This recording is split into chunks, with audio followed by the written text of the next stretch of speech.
Warahmatullahi wabarakatuh. Waalaikumsalam warahmatullahi wabarakatuh. Jumpa lagi dengan saya, Guru Pendidikan Agama Islam. Kalau nama ibu kalian sudah tahu, hari ini kita lanjutkan pertemuan yang kedua dengan materi beriman kepada qadar dan qadar. Sebelum pembelajaran kita mulai, maka kita awali dengan membaca Al-Quran. Hari ini kita akan baca surah Al-Quran ayat 101 sampai 102. Silakan kamu semua membuka Al-Qurannya. Kita baca dengan penuh semangat.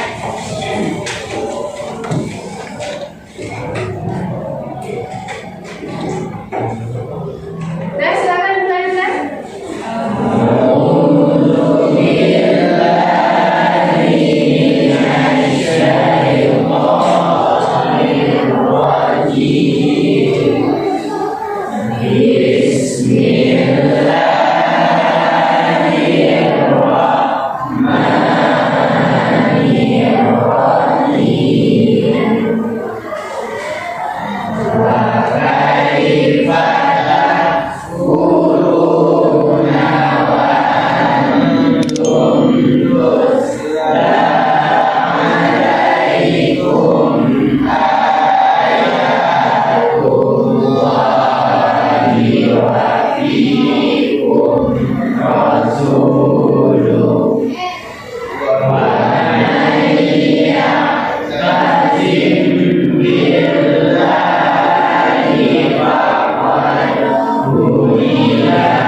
Mudah-mudahan dengan ayat Al-Quran yang kamu baca tadi membuat pelajaran kita dari awal sampai akhir berjalan dengan lancar.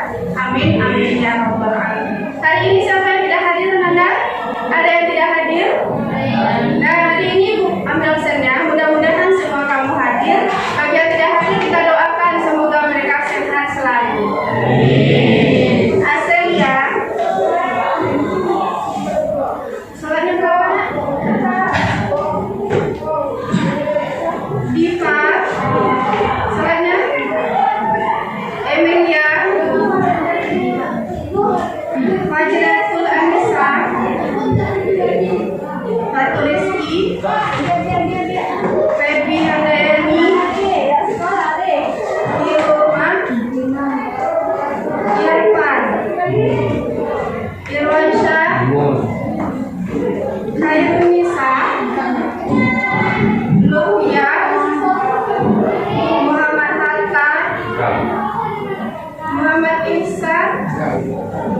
kemungkinan kita akan melakukan perbuatan-perbuatan yang dilarang oleh agama kita. Maka Allah akan memberi sesuai dengan ukurannya, sesuai dengan ketetapannya, dan sesuai dengan apa yang kita butuhkan. Nah, jadi kamu banyak-banyak bersyukur terhadap apa yang kamu dapati sampai hari ini. Baik itu senang, baik itu sedih, baik itu beruntung atau belumnya. Semuanya itu ada hikmahnya. Jangan kamu pernah berburuk sangka kepada Allah. Nah, itu motivasi untuk hari ini. Minggu kemarin kita telah belajar tentang pengertian qada dan qadar. Kemudian kedua, pengertian beriman kepada qada dan qadar. Yang ketiga adalah dalil-dalil tentang qada dan qadar. Hari ini kita masuk dengan indikator yang terbaru, yaitu bentuk-bentuk qada dan qadar. Nah, minggu lalu kita telah belajar tentang pengertian. Coba Lutfia, apa itu qada dan qadar? Qada merupakan segala hal yang berikan tidak berada sesuai dengan qada, berkaitan dengan setiap perbuatan manusia. Sedangkan qadar merupakan dengan melalui qada ada merupakan sesuai dengan qada dan sesuai dengan. Nah, itu pengertian qada dan qadar. Jadi ketetapan kita telah diatur oleh Allah. Sejak mulai 40 hari kita berada di dalam rahim orang tua kita. Kemudian dalilnya coba Nur Amalia. Surat berapa, ayat berapa kemarin dalilnya?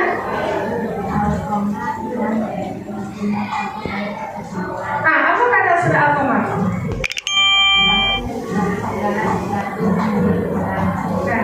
Kata surah Al-Qamar ayat 49 bahwa semua yang diciptakan Allah sesuai dengan ukurannya. Baik itu nanti kurusnya kita, gemuknya kita, kemudian kita anak siapa, kemudian kita dilahirkan dari keluarga yang mana, kemudian kita hari apa.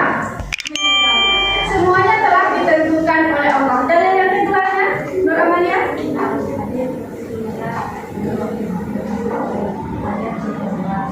Katanya?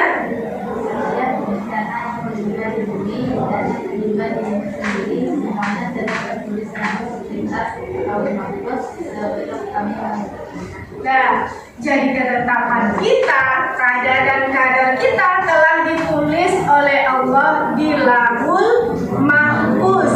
Kita tinggal menjalani kehidupan. Itulah materi kita minggu kemarin. Apakah semuanya paham? Dengan dua hal itu, yang pertama pengertian, yang kedua adalah dalil. Semuanya paham? Paham? Nah, hari ini kita masuk kepada materi yang berikutnya, yaitu bentuk-bentuk qada dan qadar. Bentuknya itu ada dua. Yang pertama itu adalah takdir mu'allaq. Ada yang tahu apa itu takdir mu'allaq? Ada yang tahu apa itu takdir mu'allaq? Yang kedua adalah takdir mubham. Ada yang tahu tentang takdir mubham? Atau ada yang tahu tentang contoh keduanya? Ada? Begitu? Di pelajaran sebelumnya pernahkah? Di pelajaran SMP atau sananya? Adakah? Apa itu takdir mu'allaq? Takdir mu'allaq adalah takdir yang ditunda untuk menetapkannya dan pengabulannya sesuai dengan usaha kita manusia. Paham maksudnya tidak? Takdir itu ditunda dulu. Nanti akan diberi oleh Allah takdir itu kepada kita manusia setelah ada usaha kita. Kalau usaha kita sedikit, takdir mu'allaq yang diberikan oleh Allah kepada kita juga sedikit. Contohnya, kamu semua punya cita-cita? Punya? Nah, apa cita-citanya? Rizky, cita-citanya? Jadi tentara. Apa yang Rizky kerjakan untuk mewujudkan cita-cita? Belajar dengan giat.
kita butuh usaha.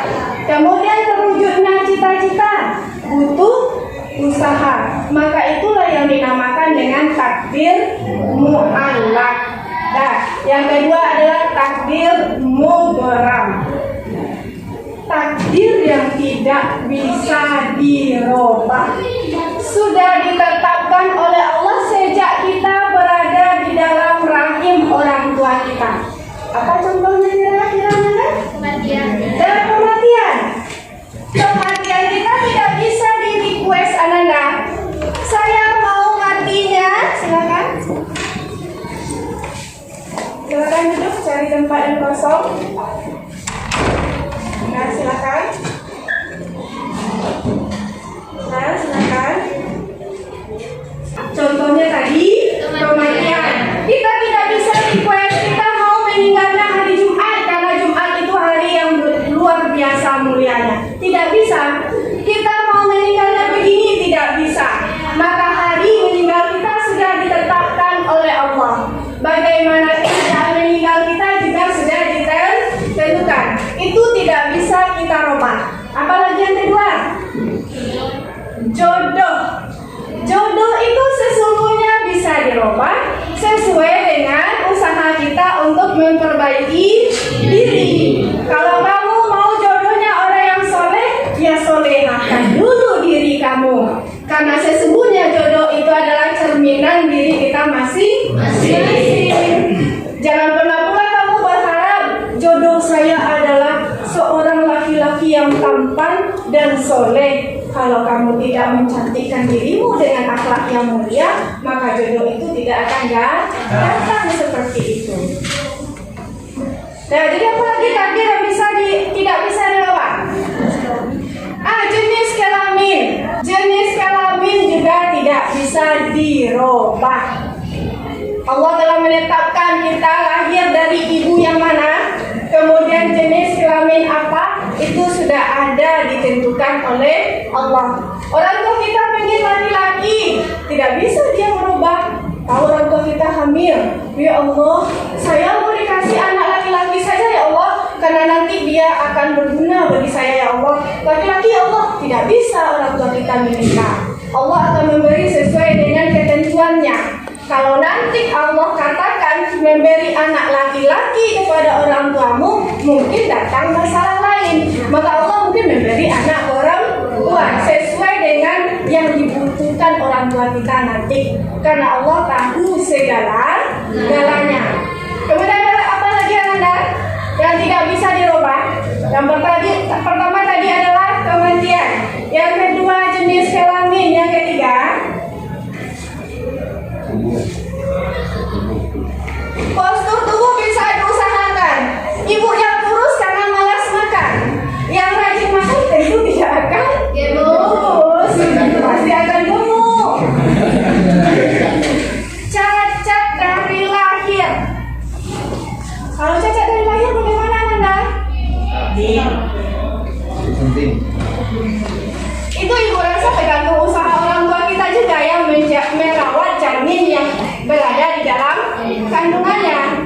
Kalau cacat ketika sudah lahir ke dunia, itu juga tergantung usaha kita. Pergi pakai motor ngebut-ngebut, kecelakaan putus kaki satu, itu adalah usaha kita. Iya, enggak usaha kita. Ngapain kita ngebut? Apa yang tidak bisa dirubah lagi Anda? Kiamat juga tidak bisa kita request. Kita katakan ya Allah, kiamat saja ya Allah ketika saya berumur 70 tahun. Ketika itu amal ibadah saya sudah banyak ya Allah. Tidak bisa. Kalau Allah berkehendak hari ini, tidak bisa kita tunda sedikit pun. Paham benar? Nah, jadi takdir itu ada dua. Yang pertama, yang kedua, takdir mu'allaq adalah ditunda. Kemudian tergantung usaha kita. Yang kedua, takdir yang tidak bisa. Contohnya kematian. Yang kedua, yang ketiga